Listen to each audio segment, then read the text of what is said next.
This thoroughly updated version of Audi's 5th generation B9 Series A4 continues to provide a very credible alternative to close rivals in the mid-sized premium executive segment. There's a touch more styling personality, an even more sophisticated cabin, and mild hybrid engine tech. In other words, an extra dose of Vorsprung durch Technik. In terms of what's been changed here, the key thing is Audi's adoption of mild hybrid engine technology almost right across the board, with a 12-volt MHEV setup provided for virtually all the brand's four-cylinder engines.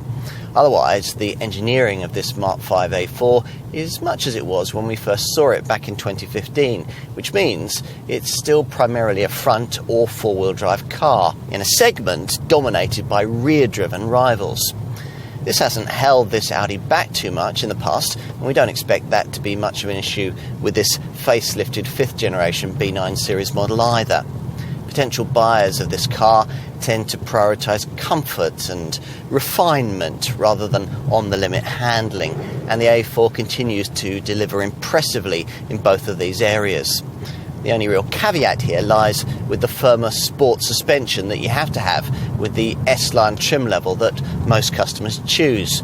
Try before you buy is our advice. We mentioned the mild hybrid engine tech. The only power plant that doesn't get it is the older tech 2-litre diesel unit fitted to the 40 TDI Quattro derivative, the 190 PS model we happen to be trying here. Otherwise, the MHEV system features on all the four-cylinder power plants, incorporating an integrated BAS belt alternator starter generator that powers a 12-volt main electrical setup in which a compact lithium-ion battery in the boot stores energy harvested via a KERS kinetic energy recovery system. Audi expects a strong seller to be the entry-level A4 35 TFSI petrol variant, which now gets a 150 PS 2-litre TFSI unit and is the only one in the range that can be had with a manual gearbox.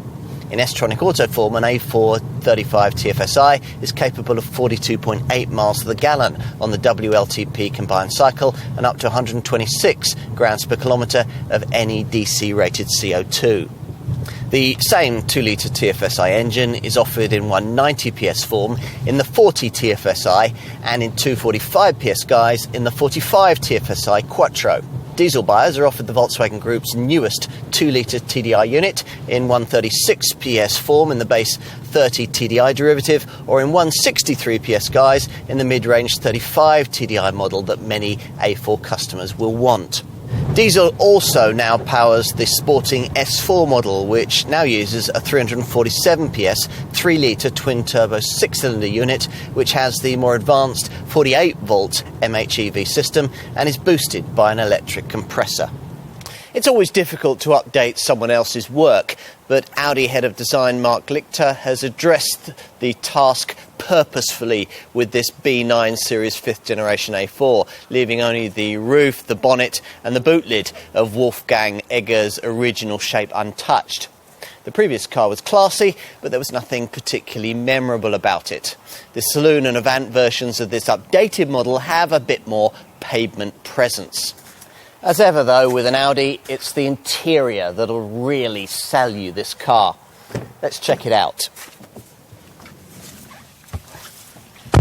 Despite recent advances made by direct rivals, in many ways this remains the defining interior of its class, with cabin quality that's still unbettered in this segment and the cool, classy feel that's distinctive to this Ingolstadt brand. The key change here is the addition of this now much larger 10.1-inch centre dash infotainment screen with its more sophisticated graphics, acoustic touch functionality and natural language voice control. Unfortunately, you don't now get the useful rotary controller that operated the previous MMI system, but navigation's now standard, as are a wider range of cutting-edge Audi Connect media features. Plus, unlike direct rivals, Audi won't make you pay more for Apple CarPlay, Android Auto smartphone mirroring. You're positioned almost faultlessly on supportive heated seats in front of the best digital dash in the segment, the 12.3-inch Audi virtual cockpit screen, now fitted as standard throughout the range. Wherever you look, touch or feel, there are treats. Buttons click nicely, column stalks feel good, and the low-rent plastics you'd find further down in most premium rivals are noticeable by their absence. Time to take a seat in the rear, accessed via these wide-opening doors with low sills. In comparison to previous generation A4s, Audi improved the rear passenger compartment of the original version of this 5th generation model by lengthening the wheelbase by 12mm, freeing up 23mm more legroom. But that's still only just enough for a tall adult to sit behind an equally lofty driver, and wouldn't be were it not for these scalloped front seat backs. Time to take a look out back.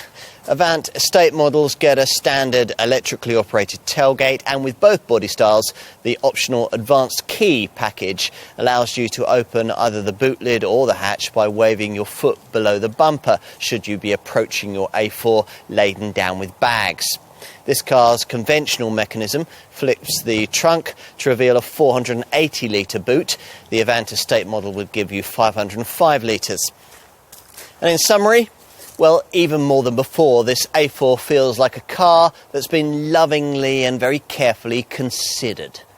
The depth of engineering and the thought that's gone into the tiniest details combine to further enhance the warm, fuzzy feeling that's charmed Audi customers for years. If you're one of those people, then you'll like this car very much. And even if you're not, you'll find it hard not to be impressed by the way that it systematically ticks almost every box on the mid-sized executive market wish list. It's very thorough and very Audi.